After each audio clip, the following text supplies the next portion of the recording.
आखिरी 15 दिन बचे 10th के एग्जामिनेशन में, लास्ट मोमेंट में कैसे प्रिपेयर करो? अगर ये भी प्रॉब्लम आपको हो रही है तो ऐसे केस में मैं हूं प्रोफेसर सिद्धेश और हम बात करेंगे last moment preparation tips for mathematics के लिए।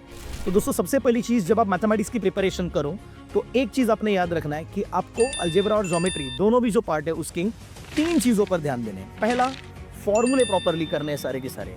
दूसरा, कुछ सम्स मेथोडोलॉजी बेस होती है तो मेथोडोलॉजीज को प्रॉपरली अंडरस्टैंड करना पड़ेगा। और तीसरा, कुछ चैप्टर्स में वर्ड प्रॉब्लम्स है जहां पर हम लोगों को प्रॉब्लम आ जाते हैं तो उनको हमें प्रिपेयर करना है। तो वन बाय वन चेक करते हैं। देखिए कुछ चैप्टर्स ऐसे हैं जैसे कि मेंसुरेशन चैप्टर है, उसमें फॉर्मूले बहुत जरूरी है। अगर आपको रेडियस और हाइट दी जाती है और बोला जाता है what is the side surface area या फिर curve surface area of the cylinder, अगर आपको फॉर्मूला ही पता नहीं है कि ये 2πr/h होता है तो आप कैसे सॉल्व करोगे? इसलिए फॉर्मूले पता होने जरूरी है दोस्तों। दूसरी इंपॉर्टेंट चीज, देयर आर सम चैप्टर्स जिसमें मेथोडोलॉजी काम में आती है। जैसे पाइथागोरस थ्योरम जो है वो तो एक ही थ्योरम है, लेकिन उसके ऊपर अलग अलग तरीके के सम्स होते हैं तो वो मेथड्स को अंडरस्टैंड करना जरूरी है।